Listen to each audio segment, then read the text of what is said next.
What's going on, everyone? We're here at one of the many luxury hotels here in Vegas with none other than Mfiondu Kabengele. Fee, I want to ask you how your day's going and everything, but my very first question is, did you hear how the announcers announced your name yesterday in the arena when they were when they're announcing the starting lineups? I ain't gonna lie. When I think I fouled somebody, Yeah. and then I didn't overhear him in the starting lineups, right? So I kept it going. But when I fouled somebody and they said like Mfiondu, I'm like, man, this is about my third year and y'all still can't get it right. Okay, that was kind of funny. So he probably had to say your name about 8 times Right. during the course of the game, and each time it was different. Right. And each time was very wrong, almost even more wrong than the time before that. Exactly. What's the worst pronunciation of your name have you heard? Probably Mfiondu. That's probably the worst one. Mfiondu. Cause they just ignore it. They ignore so many letters. That's probably the worst one. Mfiondu. Mfiondu. Okay, well, Mfiondu. Yeah. Again, we're here in Vegas in Summer League. Is this your second Summer League? My second summer league, yes. Okay. How has the experience been this time around, knowing what to expect versus maybe your first time in your rookie year? My first time with the Clippers, I was just super excited. I wanted to go out, show out, do what I can, put on a show.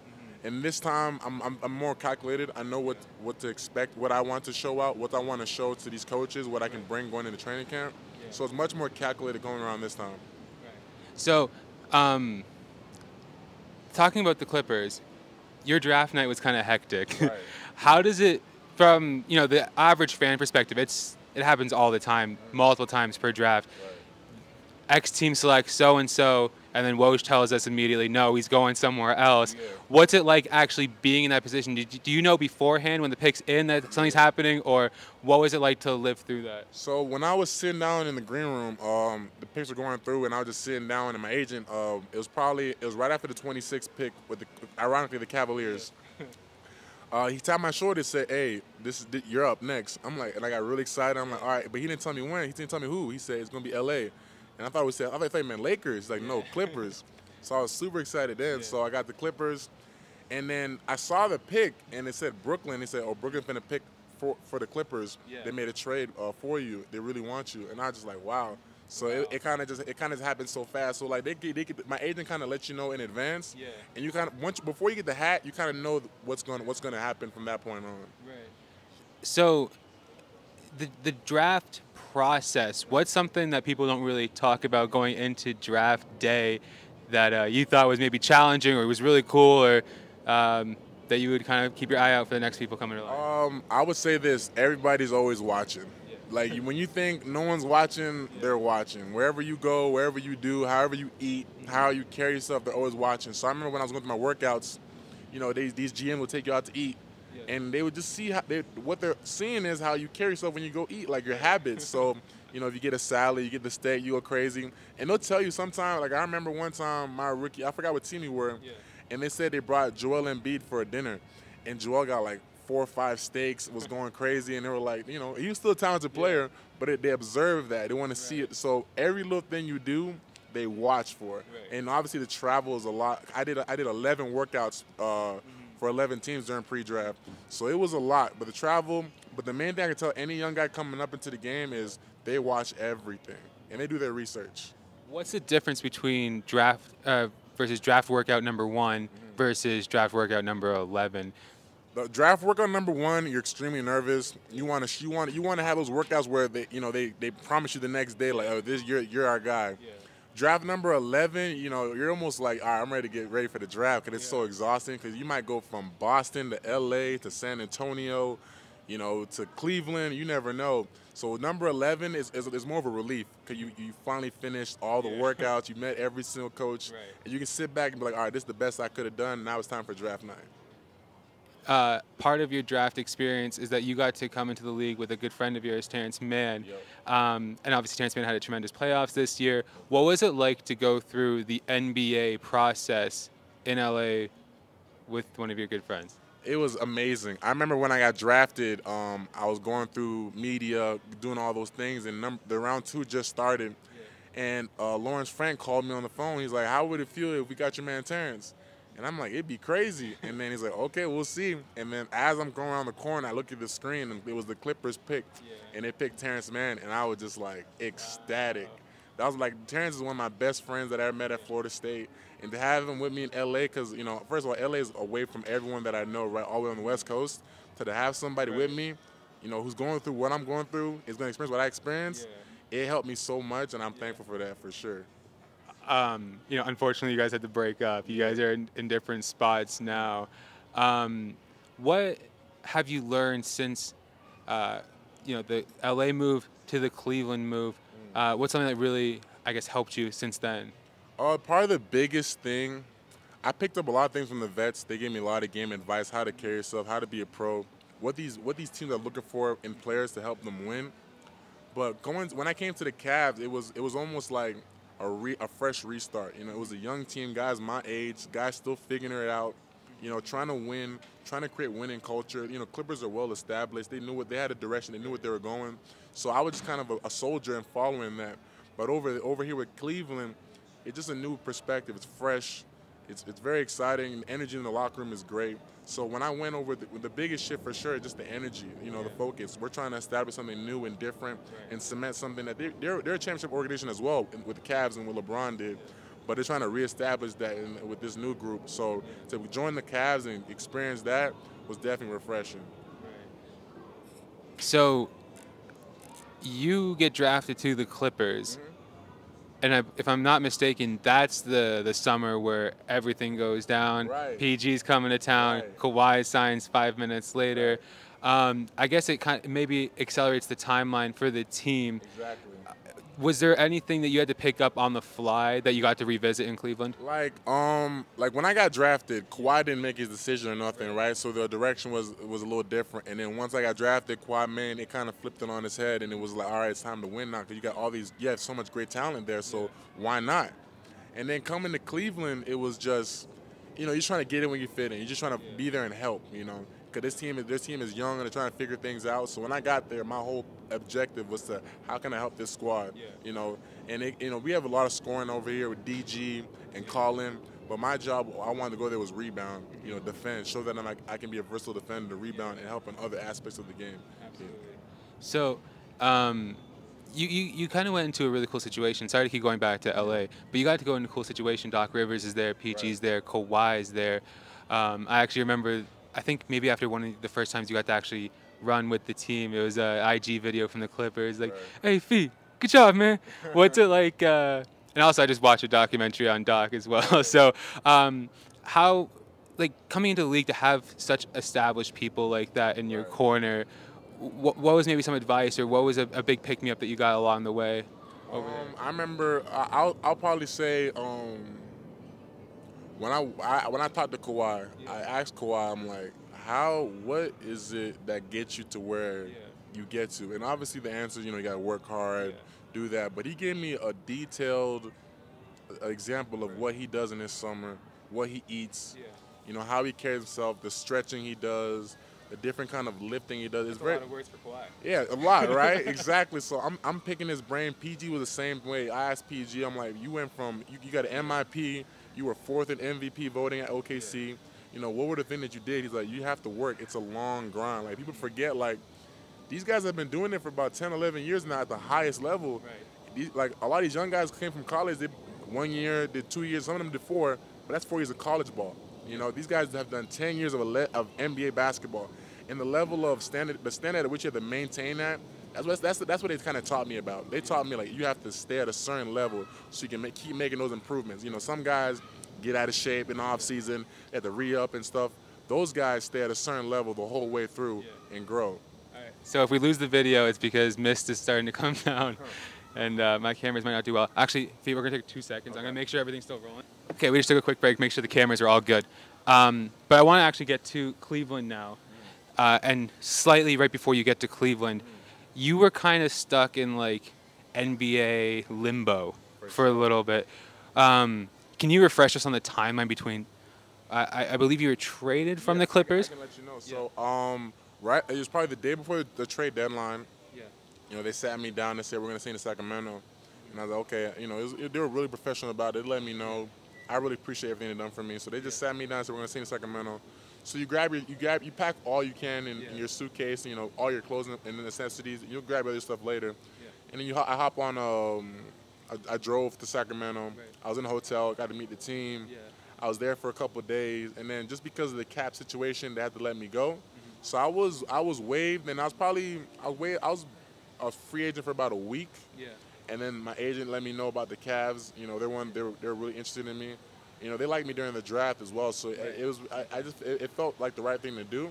So they put me on a 10-day contract. You know, got to Cleveland as fast as I could. Met the whole staff. It was interesting enough. Like, first day I got there, I'm on a 10-day contract. Coach JB sits me down in his office and we just talk. And I was just super excited to have that experience because, you know, as a 10-day contract guy, you just want to get in, but to have the head coach, you know, talk to you, see how he sees it, how you can help the team. It gave me a lot of confidence going into practice and into games. And, you know, as the games went on, practice went on, I didn't really get in as a lot, and, you know, you're a little anxious and stuff like that. And then I got in a little bit, played as well as I could, rebounded, you know, blocked a couple shots, made a couple shots. And then, you know, you get a rhythm here and there. And then, you know, as the days wind down at the end of your 10-day contract, you know, you get a little more anxious, like, oh, they're going to give me another one. And then my agent let me know they're going to give me another one, and I was super happy about that. And I just maintained that rhythm and kept it going throughout that whole season, and they kept me down for the whole season. And I played as best as I could, and I'm really happy to be here. And then going into the off season, they offered me a 2-year deal, which I'm super happy for. And they kind of gave me some room to really grind out of that and earn it, you know, earn my keep out of these 2 years. So I'm super excited about the opportunity with them.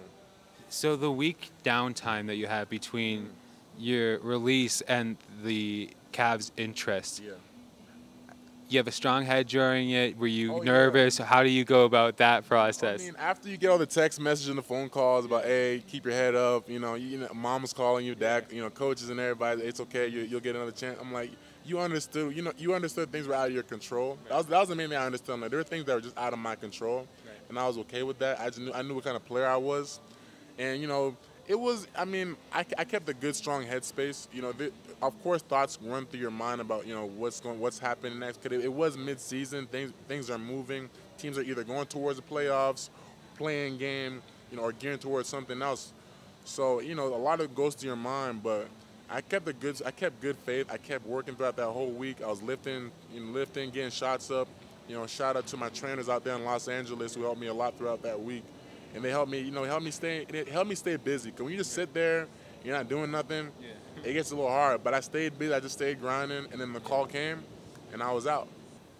Oh, yeah. So you go through the 10-day process, the second 10-day process, and then if you finish out the year, and then you get a deal. Was there like a sort of validation from getting that second contract? Because the first one, obviously, you get drafted. That's a huge deal. But the second one is, hey, I'm staying. Right. There's a sense of, the biggest feeling that I can tell you is probably the sense of relief. You know, you put a lot of pressure yourself, the way you work, the way you carry yourself, the way you eat, sleep, train. You know, and to have that materialize into a contract is a sense of relief because it let me know that I'm going in the right direction and they see a lot in me. Because they don't just they don't give that to anybody, right? So I appreciate the opportunity they gave me. So when I first got it, I was just a sense of relief, for sure. So I want to go back to FSU for a little bit, because I believe you might have been the first, or maybe there would have been one other guy before you, but we see this pattern now of the sixth man at FSU getting drafted in the first round. I started that. You started it. Okay, so you started it. How do you navigate that situation knowing I'm coming off the bench, but I could still be an NBA player? Like, was that like, how did, and especially, sorry, I'll let you go in a second, but especially in your circumstances, you were coming off the bench that second year, and you were still leading the team in several categories, including points. Is it just like I have to check my ego aside kind of thing, or how do you get into that sort of headspace, and did you think it was going to pay off like it did? I remember that summer, right? We had the option to either go home or stay on campus, and I decided to stay on campus to get more work in. And I'm working with my coach, CY, and we're probably about a week in, and I'm making some good strides. And he's telling me, he's like, Chief, you keep going like this, you're gonna be a pro. And that was the first time. I mean, you dream about it every day, but that was the first time someone outside your family telling you like, hey, you can be a pro. And you know, every week I made more and more progress. And he said, Fee, they're gonna start calling for you. And I made so much progress that summer. I remember we started preseason training camp, and we had a scrimmage. I played, and we had a couple scouts come watch us play. And I played so well. I was super happy the way I played. And my coach, Coach Ham, sat me down in his office. Like, hey, you got a chance to really do something, but you have to stay focused and focus on the team first. So, you know, they were just words, and nothing really materialized. And then once training camp started, I remember when Coach Ham said, hey, starters come in. Everyone's on the baseline. And no one, obviously our guards went in, but when it came to the big, it was me and my friend Chris. Yeah. And, you know, he's upperclassman. He's a big dog, so he went up. And he was starting, and that was it. It wasn't no conversation, hey, Fee, you come on the bench. Right. It was just like, it was his turn. And he started, and he did what he did. Yeah. And I whatever I got, I was going to make the most of it. Yeah. So I remember Coach Ham kind of sat me down and said, hey, whatever, I want you to be, whenever you get in there, be you. Right. When he said that just gave me the green light to be aggressive. Right. So I was just, with whatever minute, I didn't play a lot. When it came to minutes, I didn't lead my team in minutes. No. So I was just uber aggressive just to make things happen. And it just panned out because my energy was in the right place. I was trying to win games. I wasn't trying to get a certain stat or, you know, showcase certain, I was just trying to win games, you know, rebound, set good screens, make the shot, you know, post up, stuff like that. And it just manifested into something bigger and bigger. Yeah. And my confidence grew more and more. And it just grew and grew. And then I'd probably say after the Duke game, that's when I was like, okay, I really got a chance. Because RJ, Zion, and Cam were about top 10 picks, right? Projected. And I played well against them. And in my head, I'm like, if I can play with y'all, where do I stand? Yeah. And that time, ACC was the best conference in basketball, in my opinion. So there was so much talent over there. And we were competing. We were the number 2 seed in the ACC. And I was like, all right, if I compete with these guys, I know I belong up top. And then once the season ended, went to the Sweet 16, which was okay. I'm happy for it. And once the season ended, I'm sitting down, and I'm like, okay, I was still in limbo where I wanted to go. And then thankfully, you know, Coach Z kind of opened my eyes about certain things, you know, because the coaches were open about it. Like, hey, they were like, what do you want to do? And I was looking for more guidance. I'm like, because I was like, the more comfortable route is to go back to college and, you know, cement yourself more. But, you know, you can't miss out an opportunity like that in the league. So talking to Coach Z, he kind of opened my eyes about certain things. Coach Gates helped me out. And then said, try it out, man. See where you stand. And you know, we did the whole pre-draft thing. My coach is getting calls from certain teams. They're like, oh, we got him here, we got him here. And my projection at that time was late first, early second round. And I just didn't like the early. I didn't want to go second round because I might as well go back to school, right? Yeah. And then as the pre-draft was going on and more towards the combine, majority of teams were saying, yeah, he's a first-round guy. Yeah. And once I kind of got that confirmation, especially from my agent, my coaches, and other people around me, that's when I'm like, I'm going to keep my name in the draft, and I'm going to go with it. So that's how it kind of panned out from there, and now I'm here. What about the mindset of being a sixth man in college when you have sort of not only these expectations for yourself, but it's kind of clear that you are one of the 5 best guys on the court? What conversations did you have with yourself, or who told you what that kept you grounded, saying, because you're not looking back at the coach every time you hit a three, be like, hey. It was like I had such a great group of guys. Yeah. Like, everyone knew what it was. Like, it was just logistics, right? Yeah. But everyone was confident in me. Like Terrence, Chris Kumaji, Trent Forrest. Everyone knew what it was. They believed in me. Yeah. So I never had doubts about, oh, I should be starting, because there was so much good energy and we were winning. Yeah. If we were losing, it might have been, but we were winning. So I'm like, I don't want to mess this up. We're doing something good. Coaches were happy. Everyone was happy. And I'm like, all right, I'm not going to mess up this ship. I'm going to keep riding with this. I'm going to keep whatever role this is. Because now it was crazy enough, because I was a sixth man, I became the leader for other guys. Because now if it's like, if players are complaining about minutes or certain, like, look at Fee, he's doing this. And so I became like an example. So everyone kind of stayed at a certain, they kind of stayed even keel, especially when it came to minutes and stuff like that, because I was able to take this big sacrifice. Yeah. So it actually helped me a lot, because I always wanted to be a leader of the squad and lead. And it kind of helped me a lot to be that guy, especially coming on the bench, because guys were like, okay, if he can do it, I shouldn't complain. I should go hard, just how he is going hard. Do you think Patrick, what's his name? Patrick Williams. Patrick Williams and Scotty Barnes Do you think they thank you, or do you think they're like, hey, man, this guy should just pick the starter? All I got to say is the 6-man role started with me, and all I got to I had to lead my team in scoring, right? Scotty and them boys, they did their thing, and they went crazy. I'm just glad that NBA scouts are realizing that you don't got to be a starter or you don't got to put up 25 or none. I didn't put up a humongous number. I was just super efficient in the time that I was in there. So I feel like Scotty and Patrick Williams, they did the exact same thing, and I think they almost passed that because they showcased certain level. They have their own skill set, right? That NBA teams are attracted to, and I feel like they showcased that in such a high level in a short amount of time that it manifests into them being those top five picks. Fee, you've been really generous with your time. I want to ask you one more question. We're kind of a Canadian. I'm a kind of Canadian-based sort of. I like to keep it emphasis on Canada. And like I was saying in a couple other videos, really unprecedented time, especially for the GTA talent of basketball. You, Iggy, you know, we got Shea, the Walkers over there. You got AJ in Brampton. You got Tristan. You have a ton of Canadians from probably a 30-minute radius of where you grew up. Have you guys had a chance to reflect on that, or is there an inner community of the Canadian? Do you guys have a group chat with all 25 of you, or how's that? I would say this: every time I see them, it's so funny because I don't see Tristan a lot.